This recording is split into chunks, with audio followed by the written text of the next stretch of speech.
Hello everyone, a very warm welcome to English channel. दोस्तों, आज के वीडियो से आप सीखेंगे कुछ डेली यूज़ इंग्लिश सेंटेंसेस। सारे सेंटेंसेस एक से बढ़कर एक हैं, इसलिए वीडियो को पूरा देखिएगा ताकि आपका कोई भी एक्सप्रेशन मिस ना हो। आइए वीडियो शुरू करते हैं और ये रहा आज का पहला वाक्य। उन्होंने मेरे लेटर का उत्तर नहीं दिया। They did not reply to my letter. They did not reply to my letter. Did के साथ वर्ब की हमेशा फर्स्ट फॉर्म का यूज़ होता है। मैं दिल से आपसे माफ़ी मांगता हूँ। I sincerely apologise to you. I sincerely apologise to you. दिल से या सच्चे मन से माफ़ी मांगने के लिए सिंसियरली अपोलोजाइज का यूज़ करें। ये छुट्टी आपका काम आसान करेगी। This break will ease your task. This break will ease your task. छुट्टी के लिए यहाँ ब्रेक शब्द का यूज़ हुआ है। ईज़ करना यानी आसान करना। ईजी एडजेक्टिव होता है जो कि ईज़ वर्ब का रिश्ते में भाई है। टास्क यानी काम। ये जगह इंटरेस्टिंग होने का वायदा करती है। This place promises to be interesting. This place promises to be interesting. मैं नौकरी छोड़ने की योजना बना रहा हूँ। I am planning to quit the job. I am planning to quit the job. नौकरी छोड़ने के लिए सही वर्ड क्विट होता है। यहाँ लीव वर्ड को यूज़ करने से बचें। लोगों की संख्या बहुत अधिक थी। The number of people was quite huge. The number of people was quite huge. Quite huge यानी बहुत अधिक। मैं अपनी ऑप्शन का प्रयोग नहीं करूँगा। I will not exercise my option. I will not exercise my option. Option यानी विकल्प। चुनने के लिए सही वर्ब एक्सरसाइज होती है। लोगों के लिए मुश्किल से कोई आशा थी। There was hardly any hope for people. There was hardly any hope for people यानी लोगों को कोई उम्मीद नहीं थी। क्या कोई रोक टोक नहीं होनी चाहिए? Should there be no restriction. Should there be no restriction.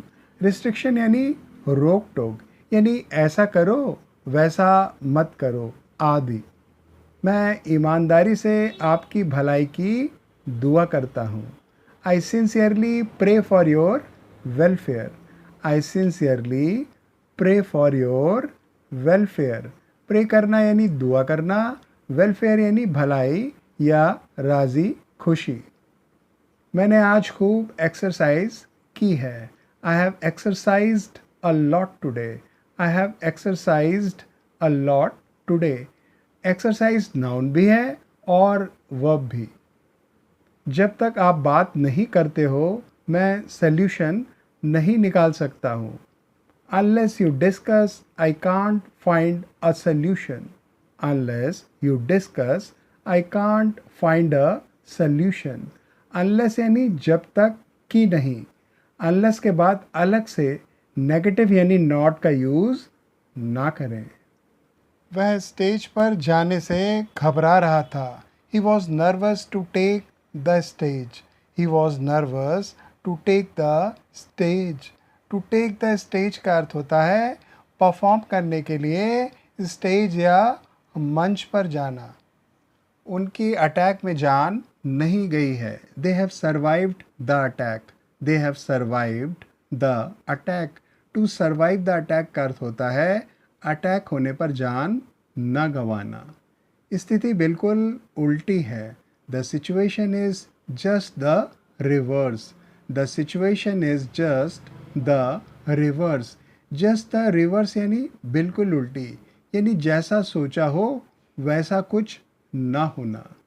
पत्र में आगे लिखा था the letter went on to say. The letter went on to say. Went on to say यानी ऐसा लिखा था या बताया गया था। वेंट गो वर्ब की V2 है। क्या तुम समझने की कोशिश नहीं कर सकते हो? Can't you try to understand. Can't you try to understand. मैं आपको अभी वापस फ़ोन करता हूँ। I just call you back. I just call you back. स्थिति का मुआयना करो। Take stock of the situation. Take stock of the situation. Take stock of यानी मुआयना करना, यानी सिचुएशन को समझना या भांपना ताकि सही डिसीजन लिया जा सके। आपके लिए फ़ोन है। There is a call for you. There is a call for you. मैं बेइज्जती नहीं सह सका। I could not tolerate the humiliation. I could not tolerate the humiliation. Tolerate करना यानी सहना या बर्दाश्त करना। ह्यूमिलिएशन यानी बेइज्जती या मजाक बनना। मैं इस ऑफ़र को क्यों मना करूं? Why should I refuse this offer? Why should I refuse this offer? मैं क्यों करूं के लिए वाई शुड आई और वर्ब का यूज़ करें। हो सकता है मैं आपको दूसरा अवसर न दूं। I might not give you another opportunity.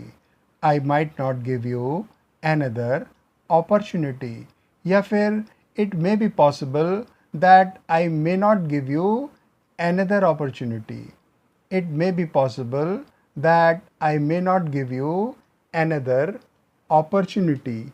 याद रहे इंग्लिश में एक सेंटेंस को कई तरह से एक्सप्रेस किया जा सकता है।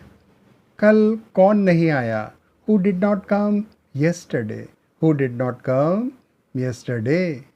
मैंने ना कही। I said no. I said no. मुझे पेंटिंग की कोशिश करने दो। Let me give painting a shot. Let me give painting a shot. To give something a shot का अर्थ होता है किसी काम को अक्सर पहली बार करके देखना। मुझे स्टेज से हमेशा डर लगता था। I always had stage fright. I always had stage fright. Stage fright यानी स्टेज का डर, यानी हाई स्टेज पर सबके सामने कैसा लगेगा। मुझ पर मत चिल्लाओ। डोंट येल एट मी।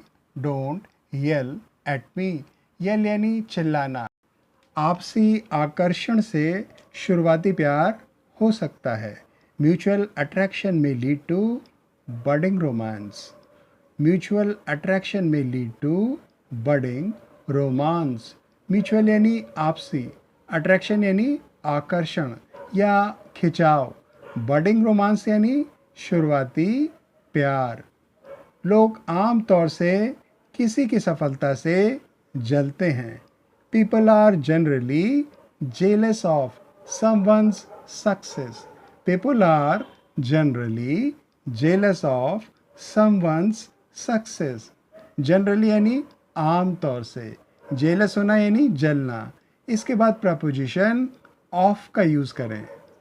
तुम कुछ करने का कोई प्लान क्यों नहीं बनाते हो? Why don't you plan to do something?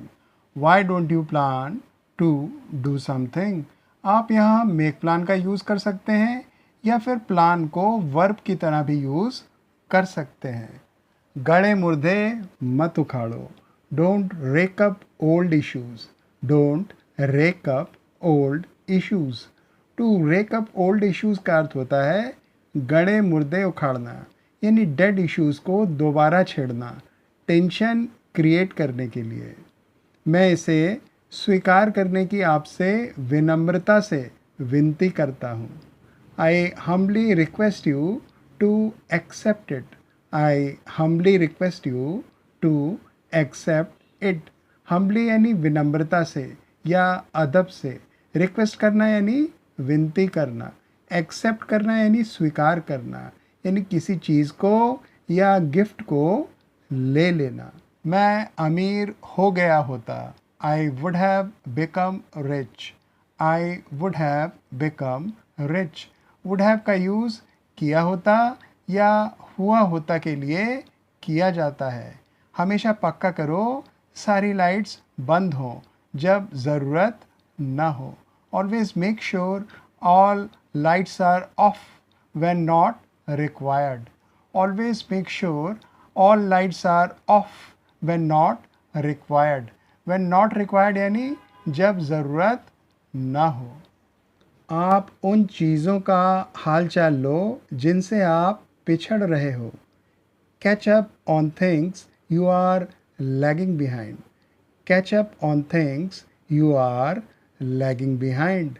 Lag behind का अर्थ होता है पिछड़ना, यानी काम आदि में पीछे रह जाना। कैच अप ऑन एक फ्रेज़ है और इसका अर्थ होता है कुछ करना जिसे आप हाल में ना कर पाए हो। अपने परिवार के साथ खास लगाव का आनंद लो। Enjoy special bonding with your family. Enjoy special bonding with your family. Enjoy करना यानी आनंद लेना। स्पेशल बॉन्डिंग यानी खास लगाव। मैं आपसे काम संभालने की विनती करता हूँ। I request you to take over. I request you to take over. To take over यानी किसी काम को जिम्मेदारी लेते हुए संभालना। आगे का एक्शन लेना आप पर है। It is up to you to take further action. It is up to you to take further action. It is up to you यानी आप पर है। चलो इस सच्चाई से ना भागें। Let's not run away from this reality. Let's not run away from this reality. Reality यानी सच्चाई या फिर असलियत। पहेलियों से दिमाग को चलाए रखो। Keep the brain active with the help of puzzles. Keep the brain active with the help of puzzles. यानी यदि आप पजल्स सॉल्व करते रहते हो तो आपका ब्रेन सही से काम करता रहेगा। सुनीता टेलीफोन मैसेजेस देना भूल जाती है। Sunita tends to forget to pass on the telephone messages. Sunita tends to forget to pass on the telephone messages. Tend to का यूज़ अक्सर किसी काम के करने या ना करने की आदत बन जाने के लिए होता है। पास ऑन का अर्थ मैसेज आदि देने से होता है। हमें जीवन की सच्चाइयों का सामना करना सीखना चाहिए। We should learn to face the realities of life. We should learn to face the realities of life. Face करना यानी सामना करना। रियलिटीज़ ऑफ लाइफ यानी जीवन की सच्चाइयाँ। जो जिम्मेदारियाँ तुम्हें दी गई हैं उन्हें ले लो। Take up the responsibilities entrusted to you. Take up the responsibilities entrusted to you. Take up का यूज़ रिस्पॉन्सिबिलिटीज़ यानी जिम्मेदारियाँ आदि को लेने के लिए होता है। इंट्रस्टेड का अर्थ होता है दी गई या फिर सौंपी गई।